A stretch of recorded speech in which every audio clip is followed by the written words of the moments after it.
రాష్ట్ర ప్రభుత్వానికి ఇంత మంచి చేస్తూ ఒక చారిత్రాత్మక నిర్ణయం మనం తీసుకుంటే అయినా వక్ర భాష్యాలు ఎలా ఉంటాయి అనేది ఈ మధ్యకాలంలోనే ఆశ్చర్యం కలిగించే విషయాలు చూసాం. ఈనాడులో ఒక కథ చూసినాం. ఈనాడులో కథ ఈ మధ్యకాలంలో చూసినాం. ఈనాడు కథ ఇది ఒకసారి చూడండి. సెకీ ఒప్పందానికి సన్మానం జరిగింది అని చెప్పి నా ఫోటో పెట్టాడు. సీఎండీని తొలగిస్తూ కేంద్రం ఆకస్మిక నిర్ణయం. జగన్ ప్రభుత్వంతో ఒప్పందంపై వచ్చిన ఆరోపణలే పరోక్ష కారణం అని చెప్పి ఈనాడు రాస్తుంది. నిజంగా ఈ వార్త చూసిన తర్వాత ఈనాడు అనే పేపర్ నిజంగా టాయిలెట్ పేపర్కి ఎక్కువ, టిష్యూ పేపర్కి తక్కువ. అదొక పేపర్ పట్టిన పీడన. అబద్ధాలు రాయడానికి అయినా కానీ హద్దు పొద్దు ఉండాలి. కారణం ఏమిటి అని అంటే, ఏపీతో సెకీ ఒప్పందం ఎప్పుడు చేసుకుంది? ఏపీతో సెకీ ఒప్పందం ఒకసారి చూపించిన ఒకసారి. ఏపీతో సెకీ చేసుకున్న ఒప్పందం ఆ డేట్ ఒకసారి చూడండి. 2021 1 డిసెంబర్ 2021. సెకీతో ఏపీ ప్రభుత్వం చేసుకున్న ఒప్పందం 1 డిసెంబర్ 2021లో కుదుర్చుకుంటే, ఈ సెకీ ఎవరైతే తీసేశారో, ఇప్పుడు కేంద్ర ప్రభుత్వం ఎవరినైతే సెకీ చైర్మన్గా ఉన్న వ్యక్తిని తీసేశారో, ఆ సెకీ చైర్మన్ ఎప్పుడు నియామకం అయ్యాడు సెకీ చైర్మన్గా అంటే అది కూడా పక్కనే ఉంది. ఒకసారి చూడండి. 13th June 2023. అసలు 13th June 2023లో ఈయన సెకీ చైర్మన్గా ఈయన నియామకం అయితే, ఈ రామేశ్వర్ ప్రసాద్ గుప్తా అనే వ్యక్తి సెకీతో మేము ఒప్పందం చేసుకున్నది, రాష్ట్ర ప్రభుత్వం ఒప్పందం చేసుకునింది 1 డిసెంబర్ 2021. అప్పుడు ఎవడో చైర్మన్. అప్పుడు ఈ మనిషి ఎక్కడ ఉన్నాడో కూడా తెలియదు, అసలు డిపార్ట్మెంట్లో కూడా లేడు. ఈ మనిషే లేడు. ఈ మనిషి ఎప్పుడో 13 జూన్ 2023లో వచ్చినాడు. వచ్చిన ఈ వ్యక్తిని కేంద్ర ప్రభుత్వం ఈ మధ్యకాలంలో తీసేసింది. దానికి దీనికి సంబంధం ఏంటి అంటే, ఏదో సామెత ఉంది చూడు, దూడ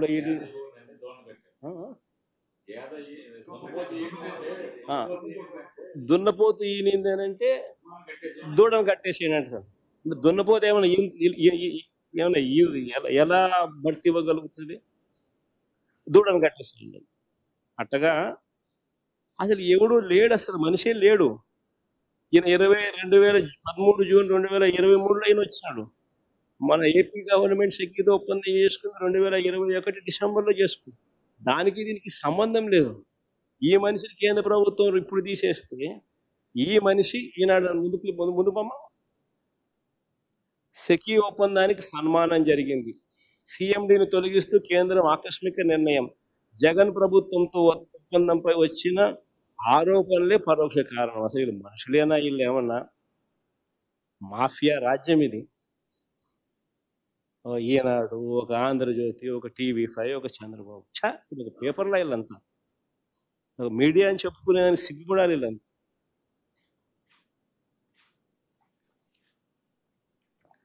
సరే, ఇంకో ముందు పోదాం. రాష్ట్ర ప్రభుత్వానికి సంబంధించిన పరిస్థితులు ఒకసారి చూస్తే, రాష్ట్రంలో స్కాములు ఏ స్థాయిలో జరుగుతూ ఉన్నాయో కనిపిస్తూ ఉన్నాయి. కానీ ఎవడు రాయడు. ఈనాడులో కనపడదు, ఆంధ్రజ్యోతిలో కనపడవు ఈ స్కాములు. TV5లలో అంతకన్నా చూపించారు. ఇంకా స్కాములు ముందుకు పోదాం. ఇంకా స్కాములు ముందుకు పోతే ఉర్సా అంట, ఊరు పేరు లేని ఉర్సా. ఎప్పుడన్నా పేరు విన్నారా? ఉర్సా అనే సంస్థ అంట. ఊరు పేరు లేని సంస్థకు విశాఖపట్నంలో రూపాయికి ఇడ్లీ వస్తుందో లేదో తెలియదు, కానీ రూపాయికి ఉర్సాకు 3,000 కోట్ల రూపాయలు భూములు ఇస్తున్నారు. దాని క్యాబినెట్ క్లియర్ చేసాం. ఈ మనిషి నారా లోకేష్కి స్నేహితుడు.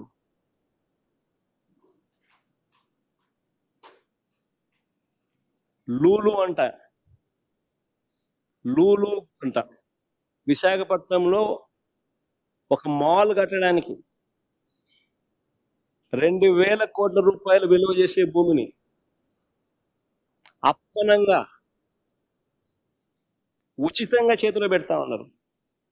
ఎక్స్ప్రెషన్ ఆఫ్ ఇంట్రెస్ట్ పిలవరు, కాంపిటీషన్ బిడ్స్ తీసుకోరు, అప్పనంగా ఇచ్చేస్తా ఉన్నారు. కానీ ఈనాడు రాయదు, ఆంధ్రజ్యోతి చూపదు, TV5 అంతకన్నా చూపు. రాష్ట్రంలో ఈరోజు లిక్కర్ మాఫియా, ఇసుక మాఫియా. ఆ ఇసుక ఫోటో ఏది చూడండి సరే.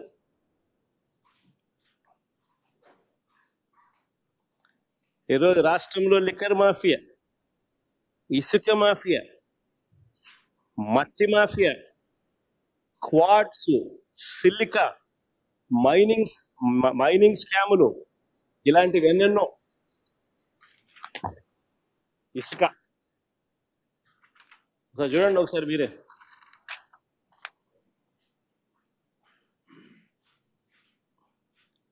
అవన్నీ పక్కన లారీలు ఎట్ట దోచేస్తానో చూడండి ఒకసారి. రాష్ట్ర ప్రభుత్వానికి రూపాయి ఆదాయం రావడంలో, మా ప్రభుత్వంలో రాష్ట్ర ప్రభుత్వానికి 750 కోట్లు ఖజానాకు ఆదాయం వచ్చి రూపాయి రావడంలో రాష్ట్ర ప్రభుత్వానికి ఆదాయం ఈ మాదిరిగా దోచేస్తాను. 80 లక్షల టన్నులు స్టాక్ పెట్టాం మేము. ఎండాకాలంలో, వర్షాకాలం వస్తుంది కదా అని ఎండాకాలంలో స్టాక్ చేసి నిల్వ చేసినాం. చంద్రబాబు నాయుడు ప్రభుత్వం వస్తేనే 2 నెలల్లో 80 లక్షల టన్నులు స్వీప్ చేసేసిన.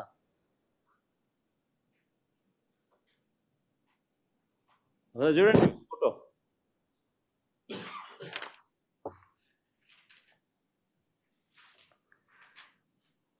ఈ స్కాములన్నింటికీ పరాకాష్ట. ఏమిటనంటే అమరావతి పేరు మీద చేస్తా ఉన్న మరో దోపిడీ. నిజంగా స్కాములందరికీ పరాకాష్ట అమరావతిలో నేడు జరుగుతా ఉన్న దోపిడీ. అమరావతి టెండర్లు చూస్తే ఇదే అమరావతిలో 2018లో కూడా టెండర్లు పిలిచినారు. ఇదే అమరావతిలో కూడా 2018లో టెండర్లు పిలిచినారు. ఆ టెండర్లో ఖరారైన టెండర్ల విలువ 41,170 కోట్లు. ఇందులో 5,587 కోట్లు చంద్రబాబు నాయుడు గారు గతంలోనే పూర్తి చేసిన పనులు. ఇది ఇక మిగిలిపోయిన పనులు ఎంత అంటే 35,583 కోట్లు. ఈ టెండర్లను రద్దు చేసి ఆ మిగిలిపోయిన వర్కులను, అంచనాలను విపరీతంగా పెంచేసి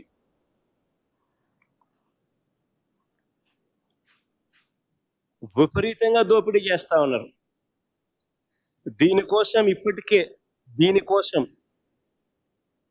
ఈ దోపిడీ కోసం మన హయాంలో రాష్ట్రంలో అప్పటికే అమల్లో ఉన్న జ్యుడిషియల్ ప్రివ్యూని తీసేసినారు, రద్దు చేసినారు. దీనికి అడ్డు రాకూడదు అని రాష్ట్రంలో అప్పటికే అమల్లో ఉన్న రివర్స్ టెండరింగ్ ప్రాసెస్, అంటే రివర్స్ ఆక్షన్ రద్దు చేసేసినారు.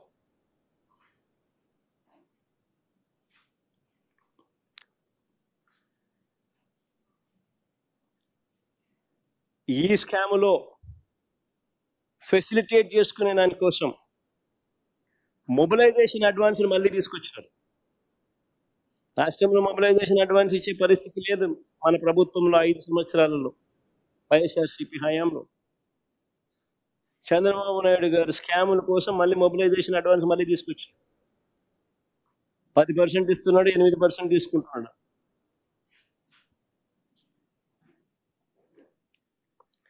ఐకానిక్ టవర్ల పేరిట 5 బిల్డింగులు, 2,271 కోట్ల రూపాయలు 2018లో టెండర్లు పిలిచినప్పుడు వచ్చిన రేటు. 2018లో 5 ఐకానిక్ టవర్ల పేరిట 2018లో ఈయన టెండర్లు పిలిచినప్పుడు వచ్చిన రేటు 2,271 కోట్ల రూపాయలు 2018లో. ఇప్పుడు మిగిలిపోయిన పనులు అయ్యే బిల్డింగ్లే, మిగిలిపోయిన పనులకు ఇప్పుడు నిర్మాణ వ్యయం ఎంత తెలుసా? 4,668 కోట్లు. అంటే 2018తో పోలిస్తే 2,417 కోట్ల రూపాయలు అధికంగా, 105% escalation, 105% escalation. Hindu paper clipping, మళ్ళా వేరే పేపర్ పెడితే బాగుండదు కదా. నిరంతరం ఈయనకు పనులు జరుగుతూ ఉండాలి, నిరంతరం వాళ్ళు బిల్లులు ఇస్తూ ఉండాలి, నిరంతరం వాళ్ళు డబ్బులు ఈయనకి వెనక్కిస్తూ ఉండాలి. ఇది నిరంతరం జరుగుతూ ఉండాలి. హైదరాబాద్లో ఈ మధ్యకాలంలో కేసీఆర్ కట్టాడు 8,58,000 ఎస్ఎఫ్టీలు. కేసీఆర్ కట్టిన సచివాలయం సెక్రటేరియట్, అక్కడ కూడా అన్ని హెచ్ఓడీస్ అక్కడ షిఫ్ట్ అయినాయి, అన్ని హెచ్ఓడీస్ అక్కడ కూడా షిఫ్ట్ అయినాయి. 8,58,000 ఎస్ఎఫ్టీ, 616 కోట్ల రూపాయలతో కేసీఆర్ ఈ మధ్యకాలంలోనే అడగట్టాడు. సెక్రటేరియట్తో పాటు మొత్తం హెచ్ఓడీస్ అన్ని కూడా అక్కడ షిఫ్ట్ అయినాయి.